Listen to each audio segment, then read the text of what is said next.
Hello students, welcome to easy math project. I am Ujjwal Kaushik, your friend. जो भी students IIT JEE की preparation कर रहे हैं उनके लिए हमारा चैनल बहुत यूजफुल है। आज का क्वेश्चन है y equal to yx is the solution of the differential equation this, then the maximum value of function over the real number is equal to. तो यहाँ पे हमें जो डिफरेंशियल इक्वेशन गिवन है पहले वो लिख लेते हैं, dy by dx plus 2y tan x is equal to sin x। ठीक है, तो हमें डायरेक्ट ही लीनियर फॉर्म गिवन है। लीनियर फॉर्म क्या होती है? dy by dx plus P Y equal to Q, जहां पे पी और क्यू क्या होता है? फंक्शन ऑफ एक्स ओनली या फिर कांस्टेंट। ठीक है, तो हम इसको कैसे सोल्व करते हैं? सबसे पहले हम इंटीग्रेटिंग फैक्टर फाइंड करते हैं E raise to power P DX से। तो यहाँ से हो जाएगा E raise to power P. अब देखो कंपैरिजन करेंगे तो पी की वैल्यू कितनी आ जाएगी? 2 tan x dx। ठीक है, तो ई रेज टू पावर 2 कांस्टेंट है, tan x का इंटीग्रेशन log sec x। ठीक है, अब यहाँ पे हम प्रॉपर्टी यूज करेंगे लॉगरिथम की, कि logarithm of a power b is b logarithm a। तो इसकी हेल्प से हम क्या लिख सकते हैं? इसको हम लिख सकते हैं e raise to power log sec square x। अब एक और प्रॉपर्टी हम यहाँ पे यूज करेंगे, बहुत फेमस प्रॉपर्टी है, a raise to power log b with base a। इसकी वैल्यू कितनी होती है? Nothing but b। अब आप अगर यहाँ पे a को e से रिप्लेस करेंगे तो देखो सेम ही चीज बनेगी, a नेचुरल log है तो उसका बेस e। तो यहाँ से मेरे पास बेसिकली क्या आ जाएगा? sec square x। तो जो मेरा इंटीग्रेटिंग फैक्टर आया वो आया sec स्क्वायर x। ठीक है, अब उसके बाद सॉल्यूशन की तरफ चलते हैं। सॉल्यूशन क्या होता है लीनियर का? y into integrating factor is equal to q into integrating factor plus constant c। तो y इंटू इंटीग्रेटिंग फैक्टर है sec square x is equal to q। अब जब कंपैरिजन करेंगे तो q क्या आ जाएगा मेरा? sin x into integrating factor है sec स्क्वायर x। तो sec स्क्वायर x को मैं क्या लिख सकता हूं? sec x into sec x। ठीक है, dx प्लस सी। अब देखो जो इसमें से एक sec x है इसको मैं 1 अपॉन cos x लिख लेता हूं। तो लाइन बचाने के लिए और टाइम बचाने के लिए मैंने इसको लिख दिया 1 अपॉन cos x। ठीक है, अब आप देख पा रहे होंगे तो sin x into cos x, sin x upon cos x, ये मेरा बन गया tan x into sec x, और ये हो गया dx प्लस कॉन्स्टेंट c। अब देखो sec x tan x का इंटीग्रेशन क्या होता है? नथिंग बट sec x, और यहाँ पे आ गया प्लस में कांस्टेंट c। तो यहां से ये आ गई मेरी इक्वेशन। अब इनिशियल कंडीशन क्या गिवन है? y of pi by 3 is equal to 0। तो इनिशियल कंडीशन पुट कर देते हैं, y of pi by 3 is equal to 0। तो देखो 0 हो जाएगा left hand side into sec pi by 3 यानी कि 2 प्लस c।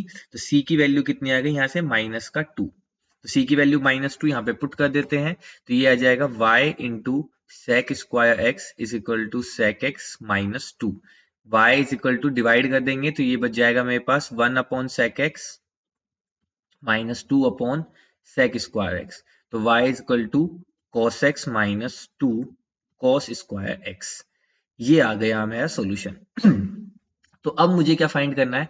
मुझे बेसिकली इसकी मैक्सिमम वैल्यू फाइंड करनी है। तो मैक्सिमम मिनिमम वैल्यू फाइंड करने के लिए हम क्या एप्लीकेशन ऑफ डेरिवेटिव यूज करते हैं? तो हम यहाँ से y डैश निकाल लेते हैं। तो देखो y डैश कितना आएगा? cos x का करेंगे तो minus sine x minus 4 cos x। ठीक है, और cos x करेंगे तो माइनस साइन एक्स, तो ये आ गया प्लस का साइन एक्स। ठीक है, तो अब क्या करते हैं हम? क्रिटिकल पॉइंट फाइंड करने के लिए y डैश को इक्वल टू 0 पुट कर देते हैं। तो इसको इक्वल टू 0 पुट करेंगे, साइन एक्स हमने कॉमन ले लिया, तो -1 plus 4 cos x is equal to 0। तो यहां से बेसिकली क्या कंडीशन आ गई? Sine X is equal to 0, और एक कंडीशन आ गई cos x is equal to 1/4। अब हमें देखना है कि हमारा मिनिमम किस पे आएगा। ठीक है, तो बहुत सिंपल है। उसके लिए क्या करते हैं हम? डबल डेरिवेटिव निकाल लेते हैं। तो डबल डेरिवेटिव जब देखेंगे तो y डबल डैश, तो ठीक है, तो y डैश क्या था? ये था मेरा y डबल डैश निकाल लेते हैं। तो माइनस देखो साइन एक्स का क्या होगा? cos x। ऑल दो देखो अगर आप एग्जाम में हो तो sine X is equal to 0, cos x is equal to 1/4। सीधा इनसे ही प्रोसीड कीजिए। अगर उसने मिनिमम मैक्सिमम पूछा तो ऑब्वियसली इसी किसी पॉइंट पे आया होगा। अगर दोनों में से एक ऑप्शन है तो आपका सही है, दोनों है तो फिर तो आपको चेक करना ही होगा।